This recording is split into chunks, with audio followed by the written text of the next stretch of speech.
everyone, welcome to the JW Review. My name is Mike Felker, and this is the weekly podcast where we review Watchtower articles and compare them to what the scriptures teach. Normally, I am reviewing this week's Watchtower study article, but quite honestly, it just wasn't that interesting this week. There wasn't really a whole lot to pick out of there. So what I do on weeks like this is I go to one of the articles that you, my audience, sends to me to have review. So one of you had a little while back maybe sent me the Kingdom Ministry from 2002. It looks like it's the August edition. So you sent me this, wanting me to review it. It's about disfellowshipping and shunning, and I've covered this topic a number of times, but it's always good to go through this again, especially if those of you are just joining us for the first time. This is something that you really need to know about. This is not just a doctrinal issue. This is an issue that literally ruins lives and families. So it's far more than just a doctrinal issue, although doctrine is involved.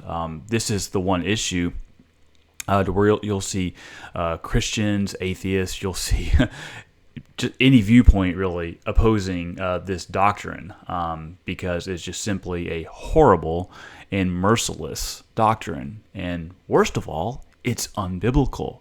There is no biblical basis for what this article is talking about.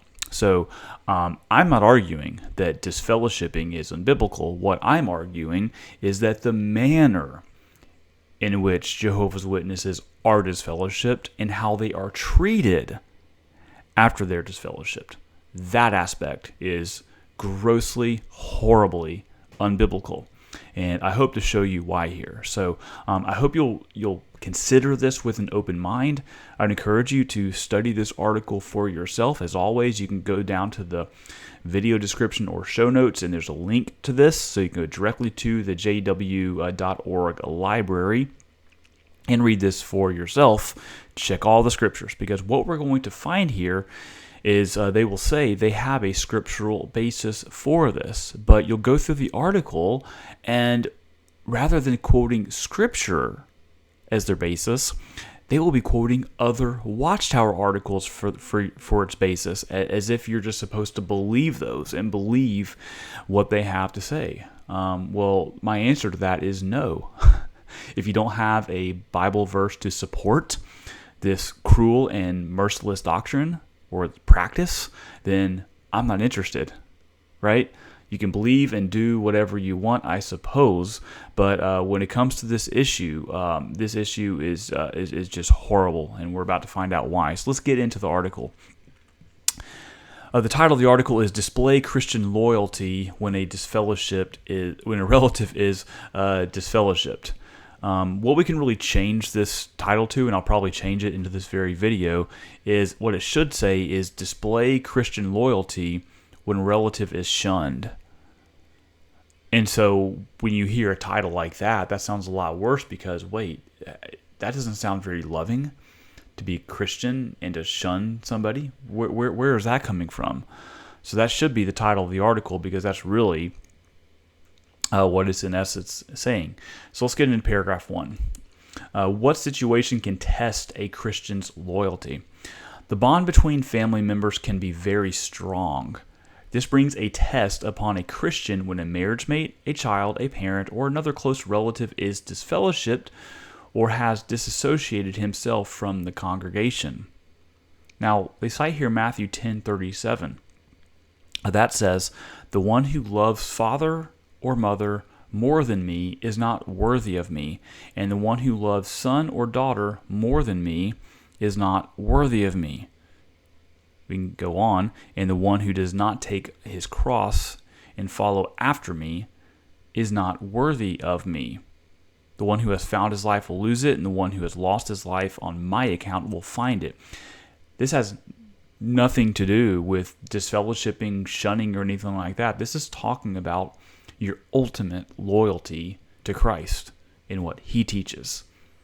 So your love for Christ should exceed all the love you have for your mother, your father, your children, your relatives, anyone. That's just what Jesus is saying here. Has nothing to do with disfellowshipping. Okay? So it's interesting, they start off on the wrong foot, not citing a verse that directly pertains to what they just said, which the Watchtower does regularly. How should loyal Christians treat such a relative? Does it make a difference if the person lives in your household? First, let us review what the Bible says on the subject, the principles of which apply equally to those who are disfellowshipped and to those who disassociate themselves. So I really want you to keep this in mind as we go through here. Does it make a difference if they live in your household versus not? Does it make a difference, and can the Bible explicitly differentiate those things? Or are we just going to find that the Watchtower decides to play hard and fast with the rules? These rules are not absolute, as we will see. They make exceptions, but without a biblical basis. Paragraph 2.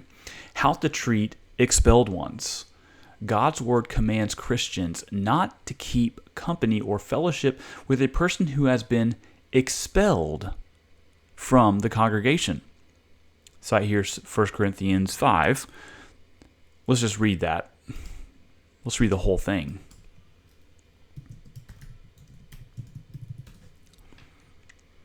(11 through 13). But actually, I wrote to you not to associate with any so-called brother, if he is a sexually immoral person, or a greedy person, or an idolater, or is verbally abusive, or habitually drunk, or a swindler, not even to eat with such a person. For what business of mine is it to judge outsiders? Do you not judge those who are within the church? But those who are outside, God judges. Remove the evil person from among yourself. Notice here that they don't quote the most important part that would just utterly refute it. This passage literally says the opposite of what the Watchtower is saying, because the Watchtower says this passage is about how to treat those who have already been expelled from the congregation. But look closely at the passage. We've gone through this a number of times, but in case you're new and you've never heard this perspective, look at this very closely. First, it says it's a so-called brother. Now, do you consider people brothers, or even so-called brothers, who have already been disfellowshipped for apostasy or or immorality or whatever it is? No, you don't consider them a brother in any sense. If you have disfellowshipped them and expelled them from your congregation, you don't even consider them to be a Christian anymore. There's no so-called involved here. But look at this. Paul says, what business of mine is it to judge outsiders? Do you not judge those who are within the church? So what Paul is saying here is that this person who he's talking about, he is still within the church. He has not been expelled because of his grossly immoral behavior. So Paul is saying to push them out of the church so that God can judge them. And so when he's talking about not even eating with such a person, he's talking about, look, if you still got this person in the congregation, don't eat with them. Don't associate with them, because you should have already kicked him out. That's what Paul is saying. Look at, I don't have time to get into the whole entire context. Read it for yourself. Read it for yourself, because I've got to get through this whole article and I don't want to take up too much time. The article continues. Jesus' words recorded in Matthew 18:17 also bear on the matter. Let the expelled one be to you just as a man of the nations and as a tax collector. Jesus' hearers well know that the Jews of that day had no fraternization with Gentiles, and that they shunned tax collectors as outcasts. Jesus was thus instructing his followers not to associate with expelled ones. Read Matthew 18 very carefully. It says, let them, after you have disfellowshipped them after getting several witnesses, mind you, not a judicial committee, after you've confronted them, brought them before the whole church, and done everything you can to reconcile them back to you. You disassociate them with you, you kick them out, and you treat them, let them be to you as a tax collector. So how does Jesus instruct us to treat tax collectors and Gentiles? Or you could even say, how do the Christian scriptures as a whole, the Apostle Paul, through the epistles, Peter, how do they say to treat tax collectors or Gentiles? Do they say to shun them and refuse to speak to them? What is the Watchtower actually saying here? They're not. The scriptures aren't saying to shun tax collectors. The Watchtower is saying that. It's interesting. The Watchtower is telling you to treat them how the Jews treated them. So the question is, did the Jews treat the tax collectors and Gentiles appropriately by shunning them? Now, it's not actually true that they shunned them, because during the Second Temple period, of course, during the time of Jesus and the apostles, they were under the rule of the Gentiles. They had to associate with them. They didn't have a choice. There were Roman guards everywhere. You can go through the book of Acts. You can go through the Gospels. You can see Gentiles in contact with the Jews. So what is the Watchtower actually saying here? But it gets way, way worse. It gets way worse, because look at this. This is just amazing that the Watchtower says don't. The Watchtower is saying to treat disfellowshipped ones how Jesus treats tax collectors, or how the Jews treats tax collectors. But look at this. This is incredible. Look at Matthew 9:9. Jesus went on from there. He saw a man called Matthew sitting in the tax collector's office, and he said to him, "Follow me." And he got up and followed him. So Jesus reached out to a tax collector. He didn't shun this tax collector, even a tax collector that could have been viewed as someone who's betraying the Jewish people, right? It gets worse than that. Look at verse 10. Then it happened that as Jesus was reclining at the table in the house, behold, many tax collectors and sinners came and began dining with Jesus and his disciples. And when the Pharisees saw this, they said to his disciples, "Why is your teacher eating with the tax collectors and sinners?" But when Jesus heard this, he said, "It is not those who are healthy who need a physician, but those who are sick." Now go on to learn what this means. I desire compassion rather than sacrifice. For I do not come to call the righteous, but sinners. Look at this. This literally contradicts what the Watchtower is telling us, because Jesus said to treat disfellowshipped ones like a tax collector or a Gentile. Well, how did Jesus treat tax collectors? Look at Matthew 9. He dined with them. He reached out to them. He had compassion for them. He didn't come to call the righteous, but the sinners. So just let that sink in. Where the Watchtower literally says the opposite of what the scripture says. Amazing that they can do this. Oh, let's look at just one more. Matthew 11:19. I mean, this is in basically the same book as Matthew 18, where you have the disfellowshipping, where Jesus says to treat them like a tax collector. Look, Jesus was accused in Matthew 11:19. The Son of Man came eating and drinking, and they say, "Behold, a gluttonous man and a heavy drinker, and a friend of tax collectors and sinners." So not only did Jesus dine with them, but he was considered a friend to them. So think about this.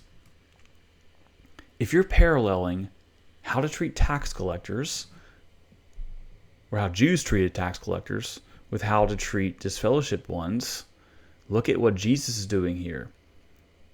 Jesus treated these tax collectors as friends. And so if we're to treat disfellowshipped ones like tax collectors, what does that mean? Should we be friends with disfellowshipped ones and reaching out to them? Sounds like we are if we are to go with what the scriptures teach. Now, this basically ends where the Watchtower even attempts to apply the scriptures to these situations. What they start doing here is they start quoting Watchtowers instead of scriptures because they can't actually find a scripture that even hints at what they're trying to say here. What sort of fellowship and disfellowship in associated people is forbidden? This means that loyal Christians do not have spiritual fellowship with anyone who has been expelled from the congregation, but more is involved. God's word states that we should not even eat with such a man. Again, this is talking about not eating and fellowshipping with people who are in the congregation because you should have expelled them. Hence, we also avoid social fellowship with an expelled person. Where does the Bible say that? This would rule out joining him in a picnic, party, ball game, or trip to the mall or theater, or sitting down to a meal with him, either in the home or at a restaurant. No Bible verse here that comes even close to saying that. And again, Jesus dined with tax collectors. And these tax collectors might have been considered apostate Jews. Right? They may not have been just Gentiles. We know that Jews joined up and became tax collectors. Right? We know that. And Jesus ate with them. He was called a friend to them, these so-called apostates that the other Jews might have been shunning. It gets way worse. Paragraph 4. What about speaking with a disfellowship person? While the Bible does not cover every possible situation, now that's interesting. It doesn't cover every possible situation. So what the Watchtower does is they bring up situations and they just make up what they want you to do, and you have to obey it. 2 John 10 helps us to get Jehovah's view of matters. If anyone comes to you and does not bring this teaching, never receive him into your homes or say a greeting to him. Commenting on this, the Watchtower, September 13th, the text is cut. No, September 15th, 1981, page 25 says, a simple hello to someone can be the first step that develops into a conversation and maybe even a friendship. Would we want to take that first step with a disfellowship person? Let's look at 2 John 10. Let's look at a little bit of context here. Let's start in verse 7. For many deceivers have gone out into the world, those who do not acknowledge Jesus Christ as coming in the flesh. This is the deceiver and the antichrist. John isn't even differentiating. He doesn't even care whether these people are actual apostates or just people who just believe this. It doesn't matter. He's not telling us whether they're apostates or not. They might be, they might not be. It's just whoever has this teaching. It could be a Gentile who just started believing these teachings. Watch yourselves that you do not lose what we have accomplished, but that you may receive a full reward. Anyone who goes too far and does not remain in the teaching of Christ does not have God. The one who remains in this teaching has both the Father and the Son. If anyone comes to you and does not bring this teaching, do not receive him into your house, and do not give him a greeting, for the one who gives him a greeting participates in his evil deeds. Now, there's a lot that we don't know about this as far as the historical context goes. You can read commentators coming up with different things because this just doesn't tell us. Because what is it about the house here that's important? Well, we do know, and I think the Watchtower would even agree with this, that Christians were meeting in homes in the first century, especially later in the first century as persecution was just getting worse and worse and worse. You couldn't just meet out in the open. You had to meet privately in homes. Okay, so you had house churches. So what this could mean, and I think it probably does mean, is don't receive these antichrists into your house church to have fellowship with you, right? And don't give him a greeting. Now, this doesn't mean just don't say hello or don't talk to him. That's not what a greeting meant in the first century. A greeting in the first century was something specific. It meant to affirm him, to greet him, to bring him in and welcome him. Don't do that in these house church settings. It doesn't mean that you can't talk to them or share your faith with them in other situations. Because again, this isn't specifically saying that this is only talking about apostates. It's anyone who has this teaching. So in other words, is a Jehovah's Witness not going to talk to anyone, and I mean anyone, who holds to beliefs that contradict theirs? Let's say a Trinitarian. Is a Jehovah's Witness just not going to talk to a Trinitarian, period? Or someone who celebrates what they think are pagan holidays? No. Jehovah's Witnesses reach out to people who hold to what they think are pagan beliefs. So either this text in 2 John 10 is absolute or it's not. Otherwise, Jehovah's Witnesses would just not be able to evangelize. Right? But again, this is talking about people coming to you into your home, whether it's a house church or not. But this doesn't say anything about whether you can reach out to someone, whether they're a coworker, let's say, and you want to share your beliefs with them. But yet the Watchtower wants to just apply this strictly to disfellowship people and say you can't even say hello to them in any circumstance. Paragraph 5. Indeed, it is just as page 31 of the same issue of the Watchtower states, the fact is that when a Christian gives himself over to sin and has to be disfellowshipped, he forfeits much. His approved standing with God, sweet fellowship with the brothers, including much of the association he had with Christian relatives. Why are we quoting other Watchtowers here?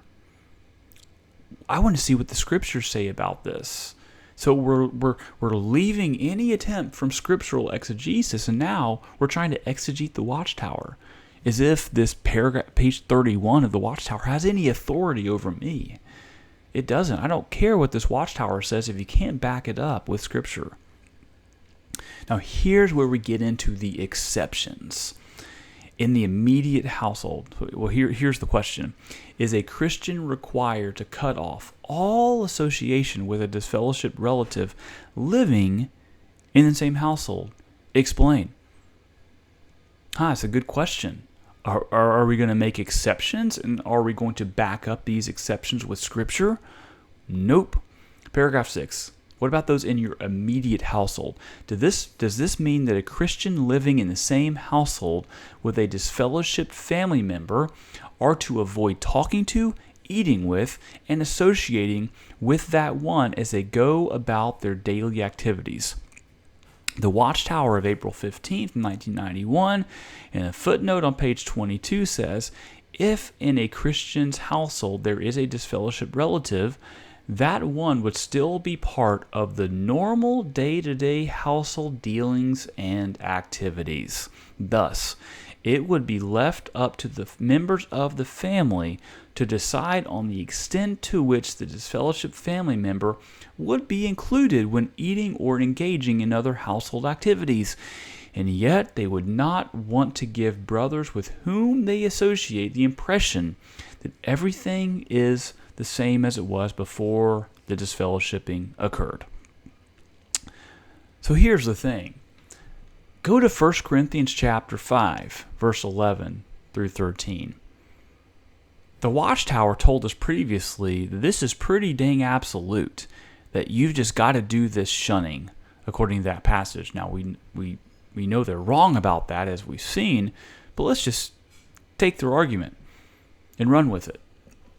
Because we don't see anything in 1 Corinthians 5 that says you need to differentiate whether this person is a relative or not.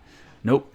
It just says what it says. Shun them, never eat with them, associate with them, any of that. 2 John 10. Don't have them into your home.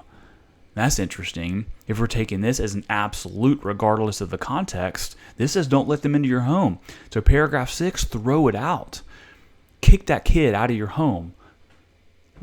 Just send him to the streets. If we're going to take these as absolute. But the Watchtower wants to make their own exceptions without any basis. Paragraph 7. However, the Watchtower of September 15, 1981, page 28, points out, regarding the disfellowshipped or dissociated person, former spiritual ties have been completely severed.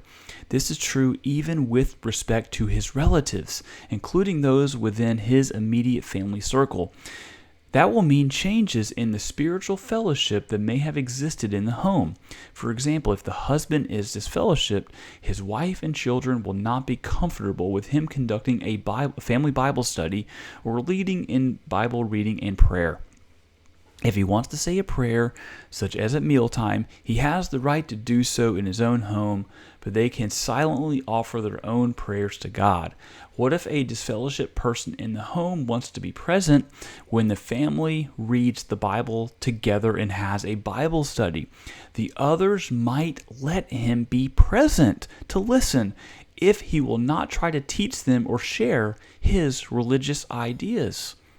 So again, go to 2 John 10 and forget the historical context like the Watchtower is doing, and they want you to take this as absolute. If you're going to take 2 John 10 as absolute, take a surface level reading, don't consider any historical context, and just take it at just the most utterly literal face value reading of this, then you've got to throw out paragraph 7 and say, nope, he can't even sit there in this family Bible study, whether he says something or not. Nope, kick him out. Don't talk to him.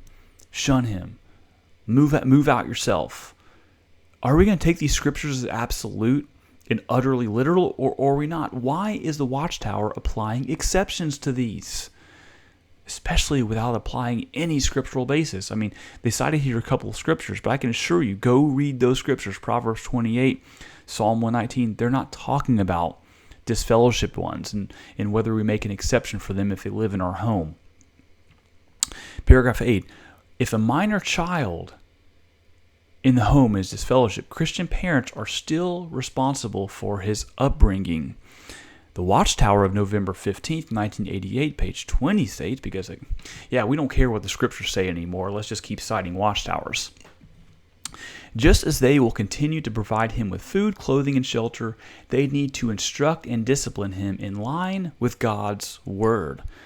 Well, apparently God's Word doesn't matter anymore with these exceptions because we just have to take what the Watchtower says as if it's God's instructions. Loving parents may thus arrange to have a home Bible study with him, even if he is disfellowshipped.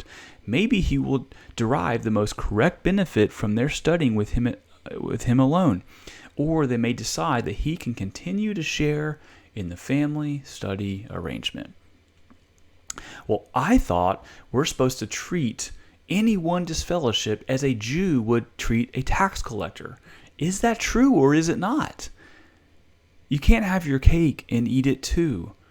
You've got to have a consistent standard. And you can't just cite Watchtowers to make exceptions without a scriptural basis because go back to the paragraph 1. It's asking us to see what God's Word says. That's what I'm trying to do here, but the Watchtower has just completely left that. Paragraph 9. What about relatives not in the household? The situation is different if the disfellowshipped or disassociated one is a relative living outside the immediate family circle and home.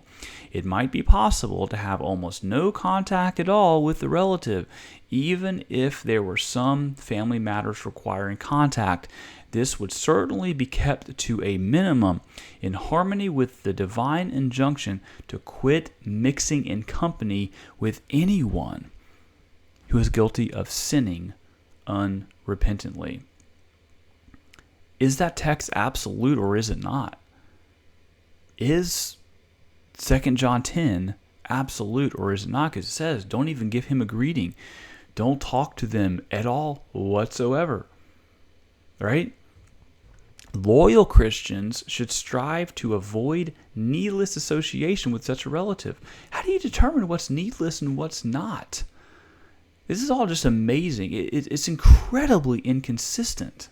It's incredibly inconsistent. Paragraph 10. The Watchtower addresses another situation that can arise. What if a close relative, such as a son or a parent who does not live in the home, is disfellowshipped and subsequently wants to move back there? The family could decide what to do depending on the situation. Oh, so now it becomes a matter of your own conscience. So you can apply your own conscience only where the Watchtower says it's okay. Don't go to the scriptures to decide any of this. Look at what the Watchtower says, and they say, oh, right here you can use your conscience. But, these other places, nope, we're creating the rules as we go. For example, a disfellowshipped parent may be sick or no longer able to care for himself financially or physically. The Christian children have a scriptural and moral obligation to assist. Let's look at what that says in 1 Timothy 5:8. But if anyone does not provide for his own, and especially for those of his household, he has denied the faith and is worse than an unbeliever. So we can have mercy here. We can have mercy here, but we can't have mercy anywhere else because the Watchtower is creating the rules. This just says anyone provides for his own. Well, who's your own? So if your child who's already moved away from home says, "Hey, I'm having some financial problems," you know what the Watchtower does? Look at the videos in recent years that the Watchtower has created, showing just different situations to where a child has left the home, they've left the faith, they've apostatized, right? And you see the mother getting a call from that daughter. What happens there? Do they answer the phone and find out what's going on? Because what if that child is in just dire financial need? Do they answer the phone to find out what's going on and maybe apply 1 Timothy 5:8? No, they hit the hang up, the ignore button. They don't even answer the phone. Because the Watchtower plays hard and fast with even their own rules. And they don't want you to be merciful. They want you to be merciless and cruel because of rules that they are making up. Paragraph 11. As for a child, the same article continues. Sometimes Christian parents have accepted back into the home for a time a disfellowshipped child who has become physically or emotionally ill. But in each case, the parent can weigh the individual circumstances. So again, we can apply our conscience here, but these other places where the Watchtower makes up rules, we can't. Has a disfellowshipped son lived on his own, and is he now unable to do so? Or does he want to move back primarily because it would be an easier life? What about his morals and attitude? Will he bring leaven into the home? And as I hear Galatians 5:9, it says, a little leaven leavens the whole lump of dough. So that's something we can keep in mind in principle, and everyone has to decide for themselves what to do in every circumstance. So yeah, it could be the case that your son or daughter has started taking up prostitution, and you don't want a prostitute, someone actively participating in prostitution or sex trafficking or whatever, back into your home to corrupt the rest of your family. Okay, I understand situations like that, but what if someone has just held to a belief different from yours, right? If your child no longer believes that 1914 is a biblical doctrine, and they come back into your home, are you really worried that they're going to corrupt the rest of your family because, God forbid, they deny something like 1914? Is that really so bad? But my point is, every Christian can decide with their own conscience what to do in these cases. But the Watchtower only lets you do that in very specific cases because they make up the rules. All right, we're almost done here. The benefits of being loyal to Jehovah. Now, what we found here is that it's all about loyalty to the Watchtower and the organization and the rules that they make up without a scriptural basis. They say cooperating with the scriptural arrangement. There's no scriptural arrangement, they've said yet. To disfellowship and shun unrepentant wrongdoers is beneficial. It preserves the cleanness of the congregation and distinguishes us as upholders of the Bible's high moral standards. They cite here 1 Peter 1:14. It's really disgusting what they're doing here. As obedient children, do not be conformed to the former lusts which were yours in your ignorance, but like the Holy One who called you, be holy yourselves also in all your behavior, because it is written, you shall be holy, for I am holy. So the Watchtower just wants to hold their head up high and says, we're just abiding by these scriptural standards. We're being loyal to Jehovah here.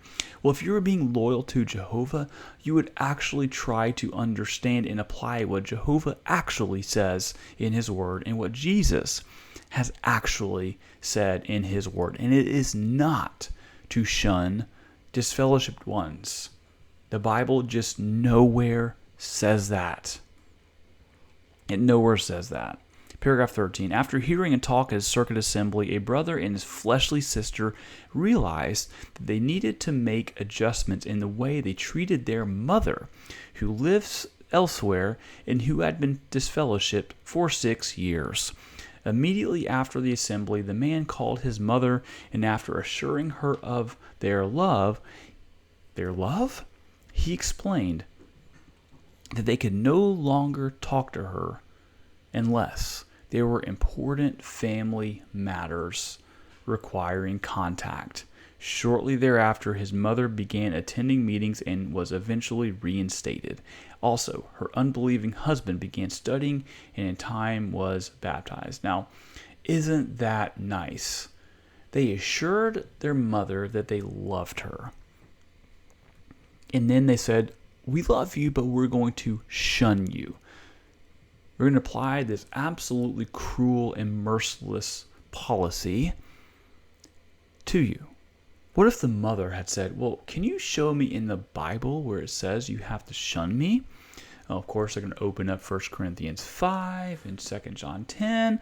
And then what if the mother said the things that I have said in this podcast, the arguments that I have made? Would that matter to the Jehovah's Witness? No, because they have to obey and be loyal to the organization and do whatever they say. Because if they were to be found out in not applying these non-existent biblical principles to their mother, they could then be disfellowshipped and shunned. Paragraph 14, or we'll wrap up here. Loyally upholding the disfellowshipping arrangement outlined in the Scriptures demonstrates our love for Jehovah and provides an answer to the one that is taunting him. In turn, we can be assured of Jehovah's blessing. King David wrote regarding Jehovah, as for his statutes, I shall not turn aside from them. With someone loyal, you will act in loyalty. So what we found here is that the Watchtower's arrangements are unbiblical. They are grossly unbiblical. They're terrible, merciless, and cruel, and inhumane. So I really, really do hope that if you are a faithful Jehovah's Witness, you would just strongly consider the Scriptures as it relates to this topic.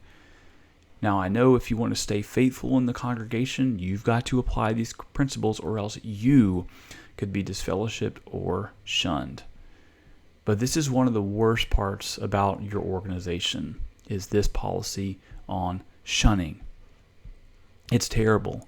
Please don't engage in this inhumane practice. If you do, you're no better than the Watchtower who enforces these rules to you, right? You're no better than them. So please, please, please don't do this to your friends, family, and anyone else. Do not shun them. Do what Jesus did. Reach out to them. If you think they're in error and they're believing apostate things, The most loving thing that you could do to them is not to shun them, but to reach out to them and share what you believe to be the truth with them. That is the most loving thing you can do, and it may turn out that your Jehovah's Witness friends and relatives are going to look at you in just the way that the Jews looked at Jesus and said, look at that person. He is a friend and he is dining with these apostates, right? That is what could happen. But did that stop Jesus from associating with those who the Jews considered to be apostates? No. In a sense, you could even say that Jesus and the early Christians were apostates themselves, right? And you would say it's probably a good thing that the Jews were willing to talk to these apostate Jews and Christians, because they could then learn about Jesus, that Jesus came, lived a perfect life, and he died and was rose again from the dead, so that if you believe in him, put your faith in him, trust in him as Lord and your Savior, then you could have eternal life. That's at the heart of the message. So if the Jews applied the Watchtower principles, absolutely, then Christianity would have never gotten off the ground. So please, don't shun, don't be cruel, don't be inhumane. Be loving and obey Jesus Christ. All right, so we're wrapping up there. Thank you all so much for watching and listening. If you have any questions, there's several ways that you can ask those questions. Go down to the comment section on YouTube. You can leave your questions there, or just your comments if you just want to say something about what I've said here. You can also contact me privately. There's also a number of ways you can do that in the video or podcast description. You can contact me through Skype. We can have a conversation through that. And you can email me. However you want to get in contact with me, I am more than happy to talk to you. So please don't hesitate to reach out to me. Also, if you do want to support this work, the best way for you to do that is to share these podcasts, these videos, with anyone who would need to hear it. Please like these, hit the notification bell, subscribe to this. That is the best way to support this and get the word out. You can also leave me a review in Apple Podcasts. That's also a really great way for the word to get out. And lastly, if you'd like to support this financially, you are welcome to do that too. I'm not asking for your money, so really, if you feel led to donate to become a monthly supporter, that would be awesome. But if you don't, that's fine too. This is going to continue on either way. But if you do support this financially, that supports the quality of the work. It supports the bills, the bills that have to be paid behind the scenes to make this happen. So thank you all those who are supporting me in every way that I just mentioned. So I hope you have a great week, and we will see you next week. For more information about Jehovah's Witnesses and other topics, please visit michaeljfelker.com. There you can also reach me directly to submit questions or comments to be covered on the JW Review. To subscribe to this podcast, please go to iTunes and search for the JW Review.